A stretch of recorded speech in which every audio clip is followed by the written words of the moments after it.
আসসালামু আলাইকুম মাই to family, কেমন আছেন আপনারা সবাই?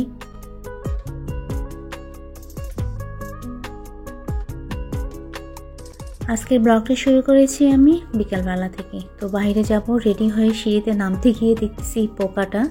ভাগ্যিস আমি পা দিইনি, না হলে পোকা।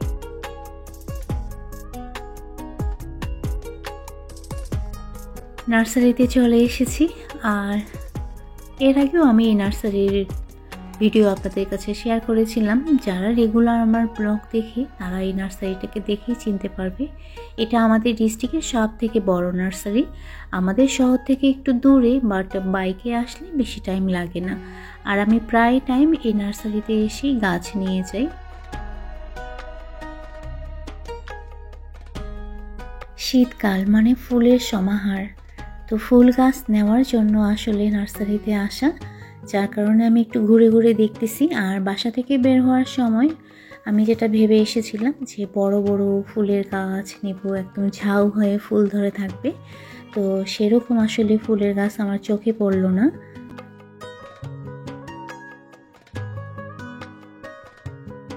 ফুলের গাছ ছাড়াও আরও কিছু গাছ নেওয়ার আমার চিন্তা ভাবনা আছে, দেখে আমি ওগুলো ঘুরে ঘুরে দেখতেছি। তো মাশাআল্লাহ এই ফুলটা অনেক সুন্দর লাগতেছে। আর এই ফুলগুলো দেখে আমার মনে পড়ে গেল দাদা বাসার কথা। দাদা বাসার উঠানের মধ্যে 3টা কি 4টা বড় বড় গাছ ছিল, আর উঠানটার একদম শোভা একদম অনেকাংশে বাড়িয়ে তুলতো এই 3-4টা গাছ। তো ঠিক মনে পড়ে গেলো ছোটোবেলার কথা। দাদা বাসায় গিয়ে ফুলগুলো দেখতাম আর ছিঁড়তে ইচ্ছে করতো, বাট দাদা নিষেধ করতো।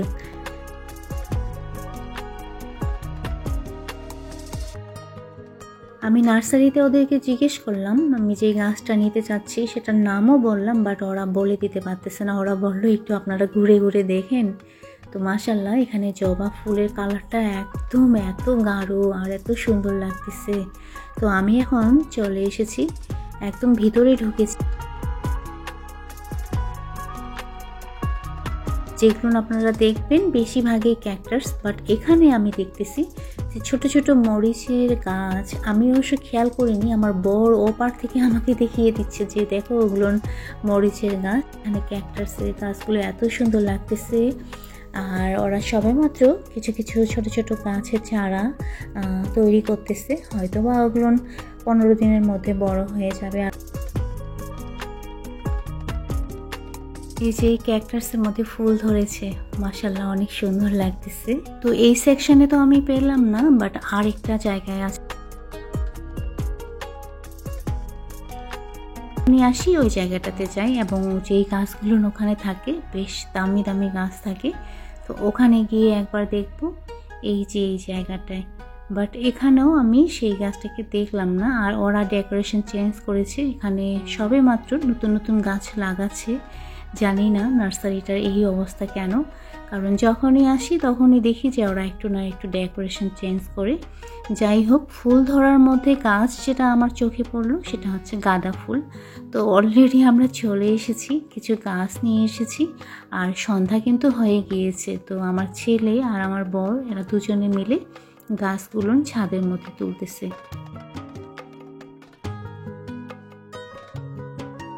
নার্সারিতে গেলে আমার মাথা ঠিক থাকে না, মন চায় যে সব গাছ নিয়ে যাই। তো কী কী গাছ নিয়েছি কালকে সকালবেলা ইনশাল্লাহ আমি আপনাদেরকে দেখাবো।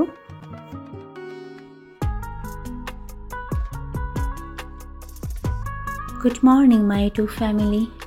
সকালের হালকা কুয়াশা, হালকা শীতে সবাইকে জানাই অনেক অনেক ভালোবাসা আর শুভকামনা।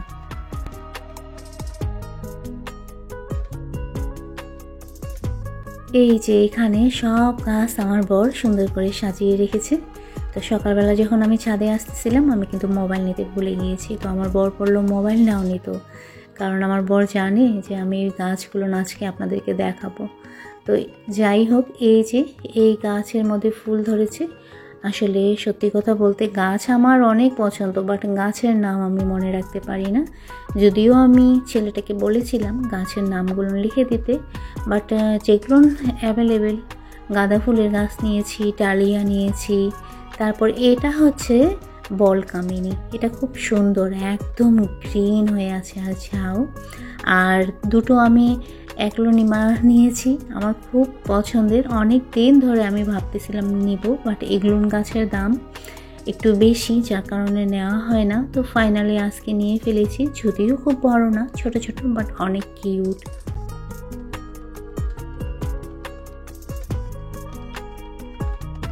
যেহেতু গাছগুলো ছোট ছোট, এই জন্য সবগুলো ছাদের মধ্যেই এখন রেখে দেব। যখন বড় হবে, ফুল ধরবে, তখন নিচে ব্যালকনিতে নিয়ে গিয়ে সেট করব।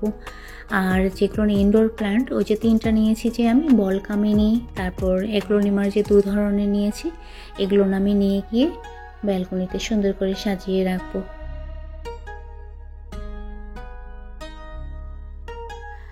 আকাশের দিকে খেয়াল করেছেন? এখনও কিন্তু রোদ উঠেনি, ঘলা ঘলা হয়ে আছে। আর গত 2 দিন ধরে কেন জানি আকাশটা এরকম করতেছে, ঠিক রোদ সেভাবে উঠতেছে না, আর ঘলা ঘলা হয়ে আছে, আর বাতাস।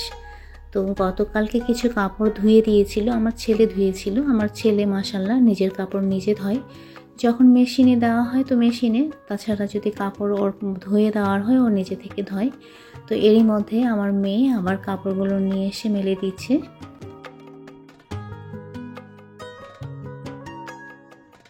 তো এই যে সব কাপড় এখানে মেলে দেওয়া হয়েছে। আর বাবা ছাদে এসেছিল গতকালকে, তো ছাদে এসে কচু গাছ দেখেছে। তো দুপুরে কালকে গিয়ে বলতেছে যে কচু শাকগুলো বড় হয়ে গিয়েছে, ওগুলো তুলে রান্না করিও। তো আমি কচু শাক কেটে নিলাম। গাছ থেকে ফল ছিঁড়ে খাওয়ার মজাই কিন্তু আলাদা। তো তুরাবি গাছের একটা কমলা ছিঁড়ে নিল। আর নিচে চলে এসেছি। আমরা কিন্তু অফ ক্যামেরায় নাস্তা করেছি, আজকে আমরা গরম ভাত খেয়েছি। এদিকে তুর্য রেডি হয়ে নিয়েছে, আজকে ওর লাস্ট পরীক্ষা, মানে এবছরের আজকে ওর লাস্ট স্কুল। তো ও তো স্কুলে চলে গেল, আমার বড় চলে গিয়েছে অনেক আগে। আর এদিকে আমি আর আমার মেয়ে দুজনে বসে একটু টিভি দেখতেছি। টিভি বলতে আমার নিজেরই ব্লগ আমি দেখতেছি। তো যাই হোক, অনেক টিভি দেখা হয়েছে। এখন চলে এসেছি কাজে। তো প্রথমে আমি মেশিনে কিছু কাপড় দিয়ে দিচ্ছি, কারণ আকাশ যেরকম করতেছে আমার মনে হয় 2-1 দিনে যে রোদটা এখন আমরা দেখতে পাচ্ছি হালকা, সেটাও উঠবে না। তো যার কারণে কিছু কাপড় আজকেও ধুয়ে নেব।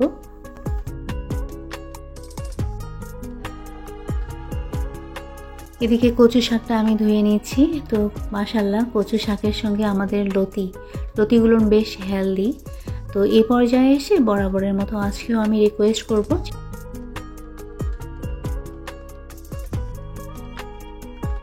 যারা এখনও আমার ভিডিওটাতে লাইক করেননি, প্লিজ ভিডিওটাতে লাইক করে দিয়ে ভিডিওটা কন্টিনিউ করবেন, ওকে। আর ভিডিও রিলেটেড একটা হেলদি কমেন্ট করে দেবেন তখনই যখন ভিডিওটা আপনাদের ভালো লাগবে, ওকে।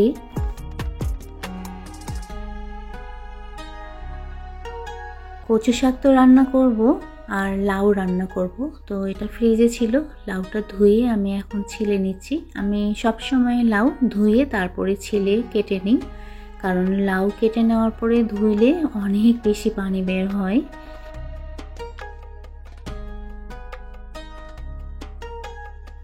তো আরেকবার রিকোয়েস্ট করব, যারা আজকে প্রথম আমার চ্যানেলটা ভিজিট করেছেন, আজকের ব্লগটা যদি আপনাদের ভালো লেগে থাকে তাহলে লাইক আর কমেন্ট তো করবেন। আর এ ধরনের ডেইলি লাইফস্টাইল ব্লগ যদি আপনারা দেখতে পছন্দ করেন তাহলে আমার চ্যানেলটা সাবস্ক্রাইব করে দিয়ে আমার পাশে থাকবেন, ওকে।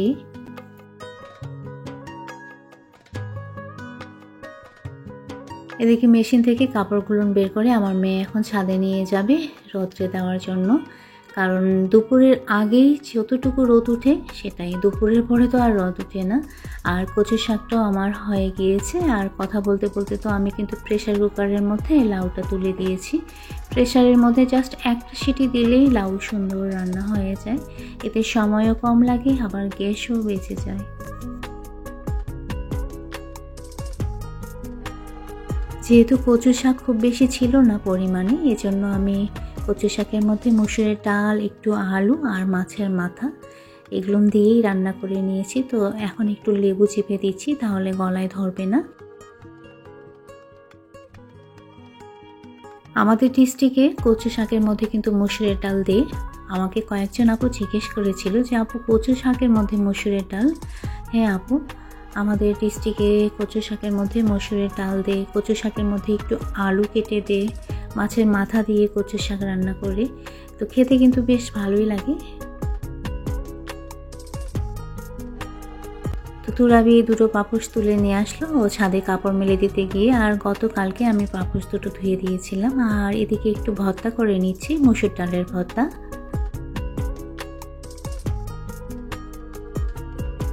ডালটা আমি সেদ্ধ করে নিয়েছিলাম, জাস্ট পেঁয়াজ, রসুন আর কাঁচামরিচ আর সরিষা তেল দিয়ে একটু তেলে দিয়ে দিলাম।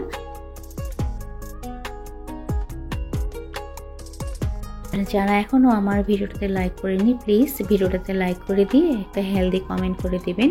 তো আজকের মতো এ পর্যন্ত, সবাই ভালো থাকবেন, সুস্থ থাকবেন আর নিরাপদে থাকবেন।